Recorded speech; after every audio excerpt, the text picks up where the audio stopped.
তোমার জন্য জাহান্নাম হারাম করে দিলাম। 2 নম্বর, রাতের নিদ্রা বাদ দিয়া আল্লাহ রাব্বুল আলামিনের জায়নামাজে বসিয়া আল্লাহর সঙ্গে কথা বলে।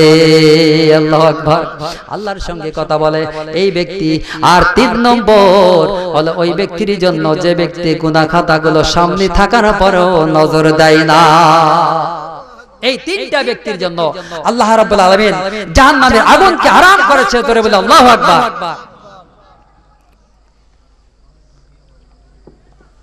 আমার ভাইরা, আমরা কাঁদবো বেশি করে, কি বলেন? কাঁদবো না কেন? হুজুর বলতেছেন তো, চোখ তো আমাদের শক্ত হয়ে গেছে, ঢালের মতো শক্ত হয়ে গেছে, কি বলেন? পাথরের মতো শক্ত হয়ে গেছে, চোখ তো আর পানি আসে না, কি বলেন? পানি আসে না, কেমনি কাঁদবো? আমার আল্লাহ রাব্বুল আলামিন চান মানুষের অন্তঃকরণ, কি বলেন? কি চান? অন্তঃকরণ চান। মানুষ চেহারা দেখবে না, আল্লাহ পাক মানুষের চেহারা দেখবে না কত সুন্দর, আল্লাহ পাক দেখবে না এ বড়লোক না গরিব মানুষ, কি বলেন? তাই কি দেখবে? কালো না ফর্সা এটা দেখবে কি ভাই? এটা দেখবে না, আল্লাহ পাক দেখবেন অন্তর কার পবিত্র, এই অন্তরকে আল্লাহ পাক গ্রহণ করবেন। জোরে বলে সুবহানাল্লাহ। শত শত মানুষের ভিতরে এই পবিত্র অন্তরকে আল্লাহ পাক গ্রহণ করবেন। যতই কালো হোক না কেন মানুষ, কি বলেন? মানুষ যতই কালো হোক। হযরতে বিলাল ছিল খুব কালো, কি বলেন? হযরতে বিলাল এত কালো যে মানুষ একবার তাকালে ইহুদি বৌদ্ধরা সেদিকে তাকাতো না। যে এত কুৎসিত মানুষ পৃথিবীতে হয়। সবাই ঘৃণা করতো, কি করতো ভাই? সবাই ঘৃণা করতো, এটা কেমন মানুষ। কিন্তু আমার আল্লাহ রাব্বুল আলামিনের কাছে উনি সব চাইতে প্রিয়। জোরে বলি সুবহানাল্লাহ। সামান্য একটা एग्जांपल আপনাদের সামনে দেব, শুনবেন কি? সামান্য একটু, আর মিনিট 10-15 হবে, এর মধ্যে আমি শেষ করে দেব ইনশাআল্লাহ। তো না এত পবিত্রতা ছিল যে ওনাকে আজানের দায়িত্ব দেওয়া হলো। মসজিদে নববীতে আজান হযরত বিলাল মসজিদে নববীর মুয়াজ্জিন। এরকম দিতে দিতে দিতে দিতে 11 বছর গেল। কত বছর? 11 বছর। তাহলে যে মসজিদের ইমাম হলেন বিশ্ব নবী সাল্লাল্লাহু আলাইহি সাল্লাতু ওয়াসাল্লাম, আর তেনার মুয়াজ্জিন হলেন হযরত বিলাল। ওনার সৌভাগ্য কম না বেশি? আমার ভাইরা, উনি আজান দেয় কিন্তু আজানের ধ্বনিটা একটু কম বেশি হয়ে যায়। আসাদু বলার কারণে আসাদু হয়ে যায়, জিহ্বাটা কাটা, এই জন্য আজানের শব্দটা ঠিকমতো হয় না। কাফের বেঈমানরা বলতেছে, ও নবীর সাহাবীরা রে, তোরা এরকম তোমাদের আজান যে দেন মুয়াজ্জিন ওই রকমই, মুয়াজ্জিনের কথাটা বোঝা যায় না। এই জন্য তোমরা এমন একটা আমকে মুয়াজ্জিন হিসেবে দায়িত্ব দিয়েছো যে কথা পর্যন্ত বলতে পারে না। জোরে কোন নাউজুবিল্লাহ। এরকম ভাবে বলাবলি করার পর বলাবলি করতেছে, এই কথাটা শোনার পর নবীজির কানে চলে আসে। নবীজিকে সাহাবীরা বলে, ও আল্লাহর নবীজি, আপনি তো সব ভালো জানেন, কিন্তু বাহির থেকে মানুষেরা আমাদেরকে কি করে? ঠাট্টা করে, অবমাননা করে। আপনি এমন একটা মানুষকে মুয়াজ্জিন দিয়েছেন, সেই বিলাল নাকি তার আশহাদু বলতে পারে না, আসাদু হয়ে যায়। বড় শিনের পরিবর্তে ছোট শিন উচ্চারণ হয়ে যায়। এই জন্য কাফের বেঈমানের কাছে আমাদের লজ্জিত হতে হয়। দয়া করে যদি আপনি এনার পরিবর্তে অন্য একজনকে যদি মুয়াজ্জিন নিযুক্ত করেন, তাহলে হয়তো ভালো হয়। আমার নবীজির চোখ দিয়ে পানি, কিছু বলতে পারে না। ও আমার সাহাবীরা, তোমরা ঠিকই বলেছো, তোমরা তো ঠিকই বলতেছো, কিন্তু রাসূলের কলিজা ফেটে যায়। কেমন করে হযরত বিলালের পরিবর্তে অন্য কাউকে দিব? রাসূলের মন তো আর চায় না। রাসূল চিন্তার ভিতর আছে। কিছুক্ষণ পর বলে আমার নবীজি বলল, আমার সাহাবীরা রে, তোমরা যদি চাও তাহলে করতে পারো, তাহলে আমি অনুমতি দিলাম, তোমরা ভালো একটা মুয়াজ্জিন নিযুক্ত করো। এরপরে ভালো একজন মুয়াজ্জিনকে নিযুক্ত করে। কিতাবের ভিতরে আছে হযরত হামজা রাদিয়াল্লাহু তাআলা নামে একজন সাহাবীকে মুয়াজ্জিন নিযুক্ত করা হলো। মুয়াজ্জিন যখন নিযুক্ত করা হয়, মুয়াজ্জিনটা এবার ফজরের নামাজের আযান দেয়। আল্লাহু আকবার।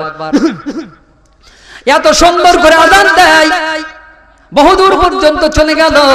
সাহাবীরা এসে ফজরের নামাজ পড়ার জন্য রেডি হয়ে যায়, কিন্তু পূর্ব আকাশ যেন কালো হয়ে যায়, কালো হয়ে যায়। কয়েক ঘন্টা চলে গেল, কিন্তু সূর্য তোটা দূরের কথা, কয়েক ঘন্টা হয়ে গেল, কালো থাকে, কালো থাকে, কালো থাকে। সাহাবীদের কোমরগুলো বসে থাকার পর সাহাবীদের কোমরগুলো ব্যথা ধরে গেল। বলতেছে, ও সাহাবীরা রে, আজকে মনে হয় আযান আগে দেওয়া হয়ে গেছে, কিন্তু আবার দ্বিতীয়বার আযান দাও। আল্লাহু আকবার। ও হামজা, দ্বিতীয়বার আযান দাও। দ্বিতীয়বার আযান দিয়া দিল। দেওয়ার পর সামনের দিকে একটু ফর্সা হয়, কিন্তু আযান দেওয়ার পর আবার যেন পূর্ব আকাশ কালো হয়ে যায়। আল্লাহু আকবার। কালো হয়ে যায়। কালো দেখার পর আর কি হয় না, ফর্সা হয় না, ফর্সা হয় না। যদি ফর্সা না হয় তাহলে ফজরের নামাজ হবে হবে না। এরকম ভাবে দ্বিতীয়বার দেওয়ার পরও সাহাবী আসমাইনারা এরকম চিন্তা করতেছে, আরে ব্যাপার কি, এবারও তো আমাদের কোমরগুলো ব্যথা ধরে গেল। সুন্নত নামাজের পর অনেকক্ষণ পর্যন্ত আমরা আছি, কিন্তু পূর্ব আকাশে কি হয় না, ফর্সা হয় না। আল্লাহর বান্দারা বসে আছে, পরস্পর বলাবলি করতেছে, ঠিক আছে, এটাও মনে হয় ভুল হয়ে আগেই আযান হয়ে গেছে, এবার তৃতীয়বার আযান দিয়ে দাও। তৃতীয়বার আযান দেয়। আযান দেওয়ার পর আবার দেখতেছে, না না না না না, আযানের আগে একটু ফর্সা হয়েছিল, আযান দেওয়ার পর আবার যেন পূর্ব আকাশ মেঘের মতো কালো হয়ে যায়। সাহাবীদের দান চারা বাকি দেয়। সাহাবীরা বসে আছে, আশ্চর্য হয়ে গেছে, অনেকে অতুষ্ট হয়ে গেছে। কিতাবের ভিতরে লেখা অতুষ্ট হয়ে গেছে। এরপর বলাবলি করতেছে, পরামর্শ করে, কিন্তু আযান কেমন করে আর দিবে, কেমন করে দেবে, কি পদ্ধতি দেবে। সঙ্গে সঙ্গে আল্লাহ রাব্বুল আলামিন জিবরাইলকে পাঠায়া দেয়। জিবরাইল আসসালামু আলাইকুম ইয়া রাসূলুল্লাহ, আমি আপনার সামনে জিবরাইল এসে হাজির হয়ে গেছি, আমার আল্লাহ এখানে পাঠিয়ে দিয়েছে। কি রে জিবরাইল, কেন তুমি এখানে এসেছো? বলে, হুজুর, এরকম ভাবে বাইতুল মামুরের ভিতরে লক্ষ লক্ষ লক্ষ লক্ষ ফেরেশতারা, এই ফেরেশতারা হযরতে বিলালের আযান শুনে, আযান শোনার পর সুন্নত নামাজ পড়ে, পড়ার পর আবার নামাজ আদায় করে। আল্লাহু আকবার। কিন্তু ওই বাইতুল মামুরে লক্ষ লক্ষ লক্ষ ফেরেশতারা আজকে অতিষ্ঠ হয়ে গেছে, ফজরের নামাজের সময় হয় না। ফজরের নামাজের সময় হয় না। কেন হয় না, কেন হয় না? আজকে কি হযরতে বিলাল আযান দেয় না? আল্লাহ পাক জানতে চাইছে, শুধু তারা নয়, বাইতুল মামুরের শুধু ফেরেশতারা নয়, স্বয়ং আরশে আজিম পর্যন্ত বিলালের আযানের ধ্বনি চলে যায়। বিলালের আযানের ধ্বনি চলে যায়, আর হযরত বিলালের আযান আল্লাহ রাব্বুল আলামিন আরশে মওলা পর্যন্ত পৌঁছে যায়। আমার আল্লাহ স্বয়ং হযরত বিলালের আযান শুনি, জোরে বলুন সুবহানাল্লাহ। হযরতে বিশ্ব নবী সাল্লাল্লাহু আলাইহি সাল্লাম বললেন, ওনাকে প্রশ্ন করলেন, ও নবীজি, কেন আজকে হলো না আযান? কেন আজকে আযান হলো না? হযরতে বিলাল কেন আযান দিল না? নবীজি বলে, ও আল্লাহর ফেরেশতা, আজকে খুব সুন্দর ভাবে আযান হয়ে গেছে, চতুর্দিকে মানুষ তো এসে গেছে, কিন্তু আপনি বলতেছেন আযান হয় নাই, আযান তো হয়ে গেছে। সুন্দর একজন মুয়াজ্জিন আযান দিয়ে দিয়েছে। ও বিলাল, বুঝতে পেরেছি তুমি কালো হতে পারো, কিন্তু আমার মাবুদের কাছে তোমার কলিজা হলো সাদা। তুমি কালো হতে পারো, কিন্তু আমার আল্লাহর কাছে তোমার অন্তরটা হলো সাদা। এই জন্য আল্লাহ রাব্বুল আলামিন এরকম কি করতেছে না, পূর্ব আকাশে এরকম ভাবে হচ্ছে, পূর্ব আকাশে আল্লাহ রাব্বুল আলামিন ফর্সা করতেছে না। আল্লাহু আকবার। এরকম যদি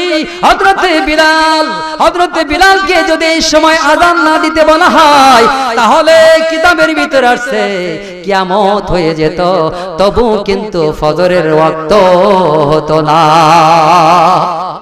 আল্লাহু আকবার। তাহলে ওইরকম আমাদের কিসের দরকার? ঈমানের দরকার কিনা বলেন? ওইরকম ঈমানের দরকার। লা ইলাহা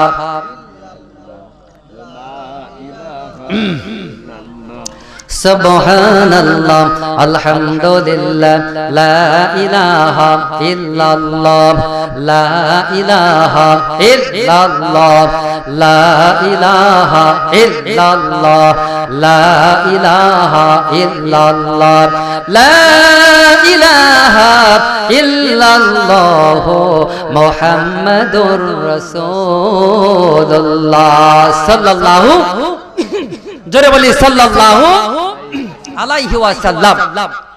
আমার ভাইরা, তাহলে আমাদের কিসের দরকার? অন্তরের দরকার। অন্তরটা হলো পরিষ্কারের দরকার। নামাজে যাব, আবার অন্তর পরিষ্কারের দরকার। কি বলেন? ওখানে ক্লিকবাজি করলে নামাজ হবে? হবে কি? আল্লাহ তো সব দেখতেছেন, দেখতেছে কিনা? দেখতেছে। কিন্তু আমার ভাইরা, হযরতে বিলাল রাদিয়াল্লাহু তাআলা কেন এরকম হলো সেটা দেখতে হবে।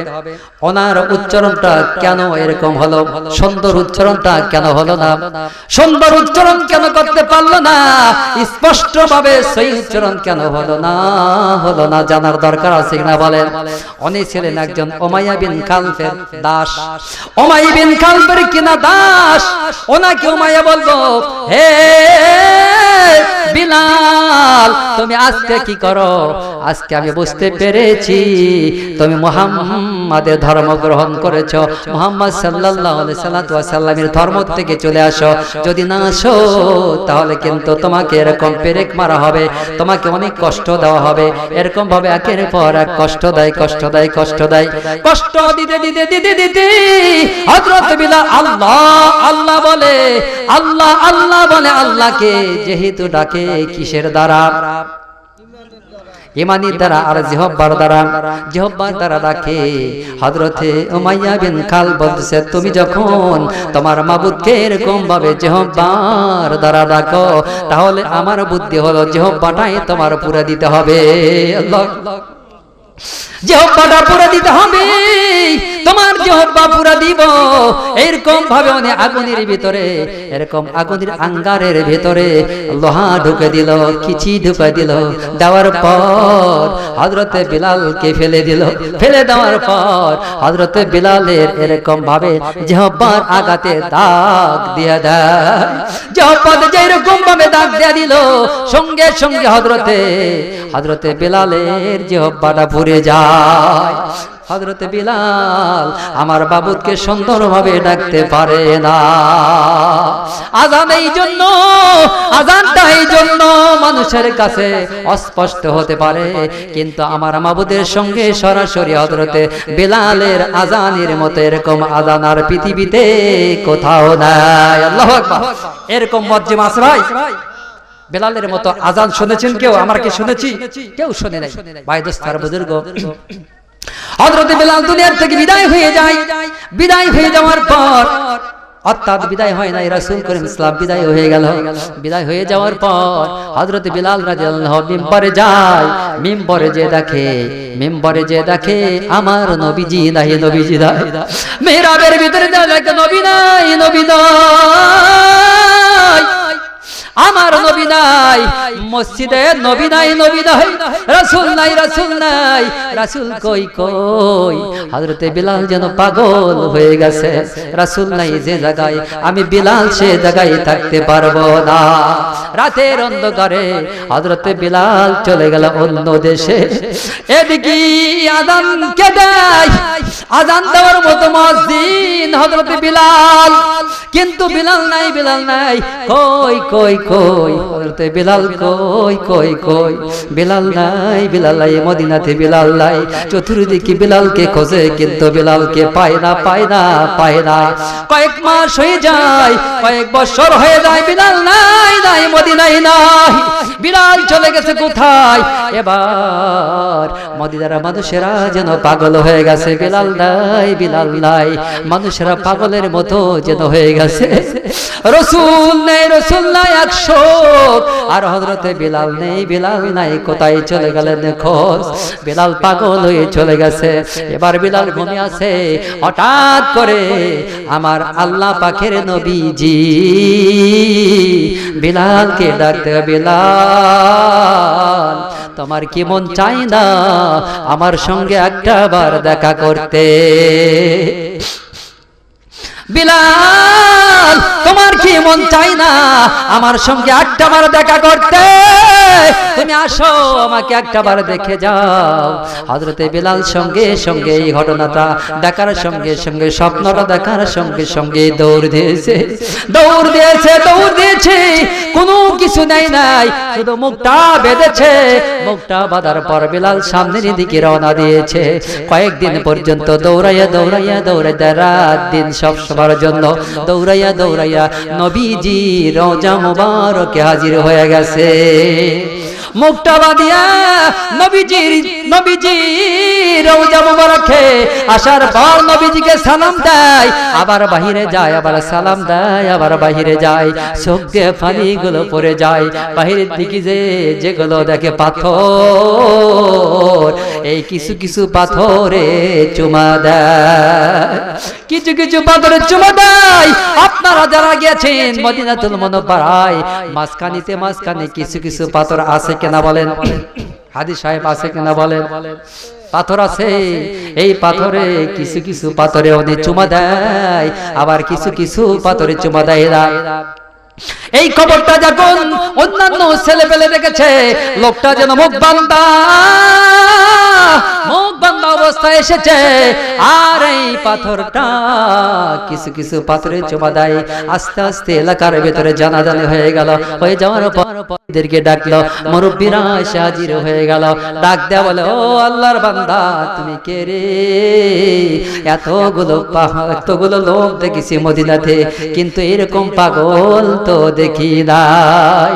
তুমি বলো তো দেখি, কিছু কিছু পাথরে চুমা দাও আর কিছু কিছু পাথরে চুমা দাও না, কারণটা কি? হযরতে বিলাল রাদিয়াল্লাহু তাআলা বললেন, ও নবীর সাহাবীরা, আমি নবীকে দেখেছি, আমার বিশ্ব নবীকে আমি দেখেছি। অনেক কিছু কিছু পাথরের উপরে দিয়ে যাইতেন, কিছু কিছু পাথরে ওনার কদম মোবারক লেগেছিল। আমার নবীজির কদম মোবারক যে যে পাথরে লেগেছিল, সেই পাথরে আমি চুমা দে। আল্লাহু আকবার। ডাক দে বলো, তুমি কে গো? একটু মুখটা খোলো। না, আমি মুখটা খুলবো না, যেখান থেকে এসেছি আমাকে সেই জায়গায় যেতে দাও। জোর করে মুরব্বীরা মুখটা খুলেছে। মুখটা খোলার সঙ্গে সঙ্গে দেখে ওটা আর কেউ নাই রে, ওটা হলো নবীজির শিখানো আযানের পাখি হযরত বিলাল। ওটা হলো হযরত বিলাল। ডাক ডাক, ও মদিনাবাসী, কে রে তোরা কে? কোথায় কে আসো? তাড়াতাড়ি দৌড়ে আসো। সবাই দৌড়ে আসে। আসার পর ডাক ডাক, এ পাখি পেয়েছি, আযানের পাখি পেয়েছি, পিঞ্জিরায় বন্দি কর, ভালোবাসার পিঞ্জিরায় বন্দি করে ফেলে দে। আর যেতে দিব না। ও বিলাল, এতদিন পর্যন্ত তুমি কোথায় ছিলে? তোমাকে তো আমরা দেখি নাই, দেখি নাই। তোমাকে না দেখার জন্য আমরা পাগল হয়ে গেছি। আল্লাহ, আমরা পাগল, আমরা পাগল হয়ে গেছি। তোমার আযান একটাবার শুনতে চাই। হযরতে বিলাল বলে, না, হবে না। আল্লাহু আকবার। আমি আযান দিতে পারবো না। যে মদিনায় নবী নাই, নবী নাই, যে জায়গায় নবী নাই, নবী নাই, যে মিম্বরে নবী নাই, নবী নাই, যে মিম্বরে নবী নাই, যে মিহরাবে নবী নাই, যেখানে নবী দাঁড়াইতো সেখানে আমার নবী নাই। আমি নবীকে না পাওয়ার কারণে আমি তো এই দেশ থেকে অন্য জায়গায় গিয়েছি। আমাকে আর বলো না, বলো না, আমি আযান দিতে পারবো না। আমি যেই মাত্র আযান দিব সঙ্গে সঙ্গে আমি বেহুশ হয়ে পড়ে যাব। আপনারা কি চান আমি বিলাল আযান দিয়ে মারা যাই? আল্লাহ, আমার কলিজা সবে না, সবে না, আমি আযান দিতে পারবো না। ওনারা দুই ভাগ হয়ে গেল। এক ভাগ বলতেছে আযান শুনতে চাই, আর এক ভাগ বলতেছে আযান যদি না দাও তাহলে বিলাল তুমি মদিনায় থেকে যাও। আল্লাহু আকবার। নবীকে হারাই ফেলেছি, নবী নাই, নবী নাই। বিলাল, তুমি সবসময়ের জন্য নবীর পাশে থাকতা। তোমাকে নবী এত ভালোবাসতো, 24 ঘন্টা নবীর সঙ্গেই তুমি থাকতা। তোমার সহমত পালে আমাদের কলিজারা ঠান্ডা হয়ে যাবে। বিলাল রে, তোমাকে এই মদিনা ছেড়ে যেতে দেব না। দুই ভাগ হয়ে গেল। বলে না, আমি মদিনাতে থাকতে পারবো না। আল্লাহ, মদিনাতে থাকতে পারবো না, পারবো না। যে জায়গায় নবী নাই এই জায়গায় আমি থাকতে পারবো না, পারবো না। অনেক মদিনা থেকে চলে যাবে। বলে তোমরা যদি যাবার না দাও আমি পালায়ে যাব। বলে পালানো লাগবে না, লাগবে না, একটা বার তুমি আযান দিয়ে দাও, একটা বার তুমি আযান দাও। তোমার আযানটা শোনার জন্য মহিলারা পর্যন্ত পাগল পারা হয়ে গেছে। হযরতে বিলাল বলে, না, দেব না, দেব না, দেব না, দেব না। আপনাদের মতো কিছু কিছু মানুষগুলো দূরে চলে গেল। আচ্ছা, যদি না দেয় তাহলে দেওয়ানোর মতো ব্যবস্থা করতে হবে। আল্লাহু আকবার। ব্যবস্থা করতে হবে। কাকে কাক ডাকা যায়? বলে, ও সাহাবীর দল, দুইটা লোক আছে এখানে। কয়টা? দুইটা লোক আছে এখানে। তারা বড় নয়, বড় নয়, ছোট বাচ্চা। আল্লাহ, দুইটা বাচ্চা হলো নবীজির কলিজার টুকরা, নয়নের মনি হযরতে ফাতেমা জোহরা রাদিয়াল্লাহু তাআলা আনহুর দুইটা ছেলে হযরত হাসান আর হুসাইন। হাসান হুসাইনের কাছে যায়া যদি বলা যায় রে, তাহলে অবশ্যই হাসান হুসাইন যদি অ্যাপ্লাই করে সঙ্গে সঙ্গে হাসান হুসাইনের কথা মেনে নেবে। আমাদের কথা মানবে না, কিন্তু ওনার কথা মানবে। আল্লাহু আকবার। চলে গেল কার কাছে? কথা বলতে হবে আমার সঙ্গে। কার কাছে? হাসান হুসাইনের কাছে যায়। হাসানকে ডাক দে, বলো, ও আদরের নাতি, ও নবীজির দৌহিত্র, তোমাদের কাছে একটা কথা বলতে এসেছি। বলে, কি কথা? বলে, জানো নি রে, যে বিলাল দীর্ঘদিন পর্যন্ত আমাদের মাঝখান থেকে হারায়া গিয়েছিল, ওই বিলাল আবার মদিনায় হাজির হয়ে গেছে। তোমার কাছে একটা বার অ্যাপ্লাই করতেছি, তোমার দুইজন ভাই যদি বলো তাহলে তোমাদের কথা মানবে, আমাদের কাউরে কথা মানবে না। তোমরা যদি দুই ভাই বলো তাহলে অবশ্যই শুনবে। একটা বার হযরতের ওই আযানের ধ্বনি শুনতে চাই, যে আযান আশাদি পর্যন্ত পৌঁছা যায়। আশাদি পর্যন্ত পৌঁছে ওই আযান একটাবার শুনতে চাই, শুনতে চাই। ঠিক আছে, চলো। বিলাল কোথায়? বিলালের কাছে যেই মাত্র গিয়েছে, বিলাল কলিজার দুইজন আদরের টুকরা কলিজা হাসান হুসাইনকে সামনে নিয়েছে। নেওয়ার পর চুমা দেয়, হাতে চুমা দেয়, মুখে চুমা দেয়, কেমন আছো কৌশল বিনিময় করে। করার পর দুইজন বলতেছে, আদরের নাতি, হাসান হুসাইন বলে, ও আল্লাহর বান্দা, ও আল্লাহর নবীজির প্রিয় সাহাবী হযরতে বিলাল, আপনাকে একটা কথা বলতে চাই, সেটা কি আপনি পূরণ করবেন নাকি বলুন? বলে, কি বলতে চাও, কি বলতে চাও? বলে, একটা বার আজান শুনতে চাই। আপনি দীর্ঘদিন পর্যন্ত নাই, মদিনার পাথর পর্যন্ত আপনি আজান শুনতে চাই। আমরা হযরত বিলাল, আপনি কি আজানের জন্য বলতেছি? এবার হযরতে বিলাল মাথা নিচু করে রাজি হয়ে যায়। আল্লাহু আকবার, বলে আমি রাজি। আরো জোরে, আরো জোরে আল্লাহু আকবার। হযরতে বিলাল রাজি, আজান দিবে। এই কথা শোনার সঙ্গে সঙ্গে মদিনার যত মহিলারা পর্যন্ত ছিল, সমস্ত মহিলারা পর্যন্ত চতুর্দিকে জমা হয়ে গেছে, ঘর থেকে মহিলারা বের হয়ে গেছে হযরতে বিলালের আজান শোনার জন্য। চতুর্দিকে লোকেরা লোকারণ্য, হাজার হাজার সাহাবী, এমনকি ওখানে যত লোক ছিল সব লোক মদিনাতুল মুনাওয়ারায় চতুষ্পার্শ্বে হাজির হয়ে গেছে আজান শোনার জন্য। হযরতে বিলাল এবার আযান দিচ্ছে, আশহাদু আন্না মুহাম্মাদার রাসূলুল্লাহ।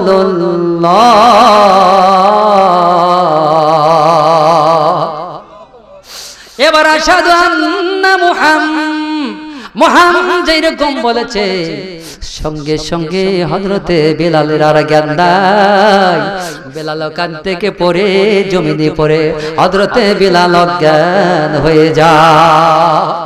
হযরতে বিলাল অজ্ঞান, বিলালকে সবাই ধরাধরি করে, হযরতে বিলালকে সবাই ধরাধরি করে।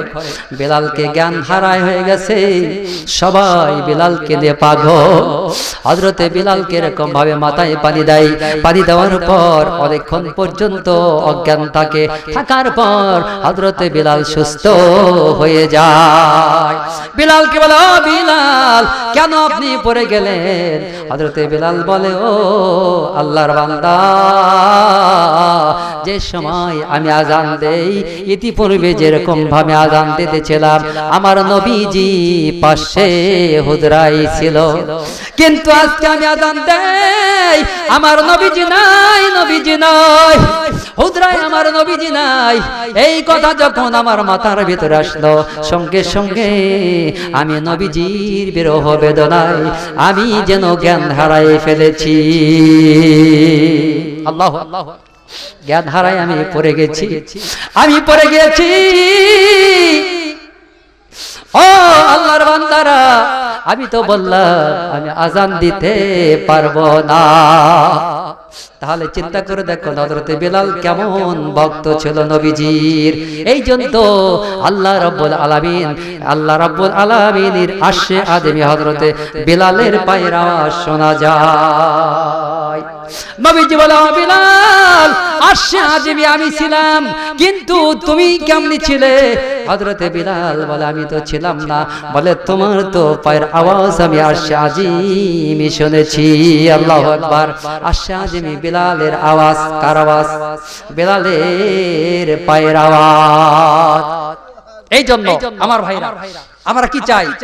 আমরা একটু মুমিন হতে চাই, আর ওই রকম মুমিন হতে চাই আত্মা আমাদের পরিশুদ্ধ, বিশুদ্ধ। কি বলেন? বিশুদ্ধ চাই না? আমরা বিশুদ্ধ চাই। আমাদের ভিতরে যেগুলো হিংসা রয়েছে, কিনা রয়েছে, সমস্ত কিছু আমরা কি করব? বর্জন করব। সব কিছু আমরা বর্জন করে আমার আল্লাহর কাছে ইস্তেকামাত হতে হবে। ঠিক না ঠিক? আল্লাহ পাক আপনার আমার ঈমানকে মজবুত রাখুক এবং আমাদেরকে মুসল্লির মতো মুসল্লি আল্লাহ পাক তৈরি করুক সকলের উপরে। আল্লাহুম্মা আমিন। আমি আর বেশি কথা বলতে পারবো না, অনেক দীর্ঘ আলোচনা হয়ে গেল।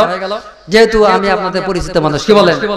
শিববাটি শাহী মসজিদ, এটা আমার এখন স্থানীয়র মতো, কি বলেন, 24 ঘন্টা আপনাদের সঙ্গে বসে করি। বগুড়া জেলার অন্তর্গত শিববাটি শাহী মসজিদ, অর্থাৎ বগুড়া শহরের অন্তর্গত এটা। আপনাদের কাছে এখানে আমি প্রায় 11 বছর 12 বছর পর্যন্ত কি করেছি, ইমামতি করেছি। আপনাদের কাছে আমার বলার কিছু নেই, কি বলেন? আপনাদের কাছে আমার বলার কিছু নাই। আপনারা সব সময়ের জন্য কথা শুনেছেন, কি বলেন? শোনেন নাই? শুনেছেন আপনারা কথা। এবারও হঠাৎ করে আল্লাহর তকদির, আল্লাহ পাক তকদির রেখেছেন, এই জন্য কথা বলা আল্লাহ পাক সুযোগ দিয়েছেন, কি বলেন? আপনারা কিছু কথা শুনতে পাচ্ছেন, আমি কিছু কথা বলতে পারতেছি। আল্লাহ পাকের সুযোগ দান করেছেন, এই জন্য আল্লাহ পাকের কাছে লাখো শুকর, আলহামদুলিল্লাহ। আমরা কি করব? অন্তঃকরণ নামাজ। আমাদের নামাজ এমন নামাজ হতে হবে, কি বলেন? আমাদের নামাজ হতে হবে এমন নামাজ যে জমিতেও যদি আমি কাজ করি ওখানেই যেন আমি নামাজ পড়ি, কি বলেন? জমিতেও যদি কাজ করি ওখানেই যেন নামাজ পড়ি। আসরের নামাজ অনেক সময় পড়া যায় না, কি বলেন? মসজিদে আসিয়া আসরের নামাজ পড়া যায় না, অনেক সময় যায় কি যায় না। যারা কৃষক মানুষ ওনাদের অনেক সময় হয়ে যায়। তো আপনার আমার যদি ওই সময় যদি আমরা কি করি, এমন ইমানদার হওয়া দরকার আমাদের, ওই জায়গাতে আমরা নামাজ পড়বো, কি বলেন? ওই জায়গাতেই নামাজ পড়বো। আল্লাহ পাকের কাছে আপনার ওই নামাজ কিন্তু অনেক গ্রহণযোগ্য হবে, হবে কিনা? যেহেতু গরু ছেড়ে দিয়েছেন মাঠে, বকরি ছেড়ে দিয়েছেন মাঠে, এবং অনেক কাজ করতেছেন মাঠে বহুদূর, আল্লাহর বান্দা এমন আছে কিনা কোন? আল্লাহর বান্দা এমন আছে, আল্লাহ রাব্বুল আলামিন আমার মাবুদের কাছে সবচাইতে প্রিয়, কালো, দেখতে বড় কালো, সব সময়ের জন্য কাজ করে কিনা কোন? কাজ করতে করতে করতে করতে করতে করতে আল্লাহর বান্দার চেহারাটা কালো হয়ে গেছে, হয় কি হয় না? আল্লাহর বান্দার চেহারাটা কালো। ওই কালো চেহারা লইয়া যখন আপনার শিববাটি শাহী মসজিদে আজান হয়ে যায়, আসরের নামাজের আজান, ফুলবাড়ির ওই সাইডে আল্লাহর বান্দা এরকম ভাবে কি করে, আজান শোনার সঙ্গে সঙ্গে ওনার কাছে ছিল মাত্র একটা গামছা, এই গামছাটুকু নিয়েছে, গামছাটুকু এরকম ভাবে কোমরের ভিতর থেকে উনি বের করেছে। বের করার পর ওই গামছাটুকু লইয়া আল্লাহর বান্দা কি করেছে, খালের ভিতরে, নদীর ভিতরে, অথবা যে বিলের ভিতরে কাজ করুক না কেন, ওই বিলের ভিতর থেকে উনি কি করেছেন, উযু করেছেন। উযু করার পর গামছাটা খুলাইয়া কানি রেখে দিয়েছে, আর ওর উপরে আসরের নামাজ আদায় করে। কথা ঠিক কিনা? আসরের নামাজ আদায় করে আল্লাহর বান্দা। আল্লাহর বান্দা হলে এরকম কালো হয়ে গেছে, কিন্তু অন্তরটা আমার আল্লাহর কাছে সবচাইতে প্রিয়।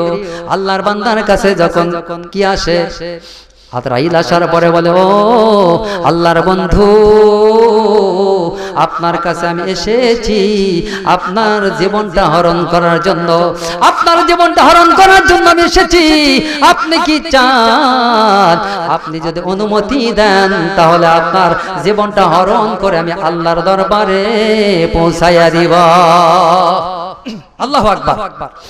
আল্লাহর বান্দার সঙ্গে সঙ্গে বলে, আজরাইল আর দেরি করো না, আমি আমার আল্লাহর সঙ্গে দিদার করার জন্য আমার মনটা পাগল পারা হয়ে গেছে, আমার মনটা পাগল পারা হয়ে গেছে, আমি আল্লাহর সঙ্গে দিদার করবো। জোরে বলুন আল্লাহু আকবার, আরো জোরে বলুন আল্লাহু আকবার। আমার ভাইরা, এরকম ভাবে যখন আল্লাহর বান্দার এরকম ভাবে দুনিয়া থেকে যখন বিদায় হবে, ওর পূর্ব মুহূর্তে আজরাইল আলাইহিস সালাম মাথার কাছে বসে যায়। মাথার কাছে বসে যাওয়ার পর আস্তে আস্তে মাথাটা নাড়তে থাকে। নাড়ার পর বলে, ও আল্লাহর বান্দা, আপনার ঈমান, আপনার এই জীবনটা আমি এমন ভাবে বের করব, এমন ভাবে বের করব আপনি নিজেও বুঝতে পারবেন না। এটা হলো আমার মাবুদের অর্ডার। কার অর্ডার? এটা হলো আমার মাবুদের অর্ডার, এটা হলো আমার আল্লাহর অর্ডার। এটা আমার আল্লাহ বলেছে, এরকম ভাবে আল্লাহর বান্দার জীবনটা এমন সুন্দর ভাবে হরণ করে দিয়ে যায়, বান্দার জীবনটা এমন ভাবে নিয়ে যায়, আশেপাশে তার স্বামী রয়েছে অথবা স্ত্রী হলে তার স্বামী রয়েছে অথবা পুরুষ হলে তার স্ত্রী রয়েছে, সন্তানেরা রয়েছে, এই সন্তানেরা বুঝতে পারে না এমন ভাবে নিয়ে যায় যেরকম ভাবে আপনার সন্তানেরা মায়ের স্তন থেকে দুধটা খাওয়ার পর মায়ের স্তনটা ছেড়ে দেয়, ওইরকম ভাবে আল্লাহর বান্দার জীবনটা এত সুন্দর ভাবে চলে যায়, এত সুন্দর ভাবে চলে যায়, আল্লাহর বান্দা নিজে বুঝতে পারে না এক জানা পরিমাণ আল্লাহর বান্দা বুঝতে পারে না জীবনটা বের হয়ে গেল কি না।